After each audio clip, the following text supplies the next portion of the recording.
हा विजय महायुतीचा असून जो महायुतीनं माझ्यावर जो ठेवलेला विश्वास आहे तो मी 100% कोल्हापूर सर्वांगीण विकासासाठी प्रयत्नशील राहू आणि कोल्हापूरसाठी जास्तीत जास्त विकास आराखडा महायुतीच्या मार्फत आम्ही आणण्याचा प्रयत्न करू।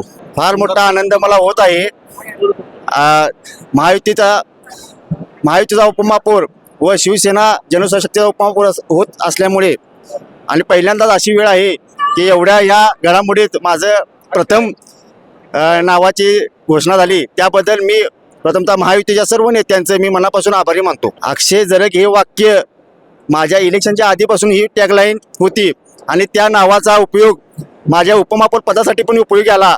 यासाठी माझ्या बरोबरची माझ्यावरची माझी मित्र प्रभाग क्रमांक 10 मधील मतदार भगिनी माता यांनी जी मला संधी देऊन या महानगरपालिकेत जाण्यासाठी संधी दिली त्यांचे व हे माझे तरुण सहकारी माझ्यासाठी अहोरात्र राबणारी माझ्या या तरुण पोरांचं मी मनापासून आभार मानतो आणि माझ्या मतदार भगिनींचं माता भगिनींचं प्रथमचा मी आभार मनापासून मानतो। आता मोठे गार केले तुम्ही आता बॅनर आणि या सगळ्या घडामोडीत तुम्ही बघत आला असेल आणि या घडामोडीसाठी ज्यासाठी माझे सर्व नेते जनशक्ती पक्षाचे शिवसेने असतील, समीरदादा कदम असतील, आमदार विनयरावजी कोरे सावकार, आमदार राजेश क्षीरसागर साहेब, सर्व महायुती सर्व नेत्यांचे मनापासून मी आभार आहे।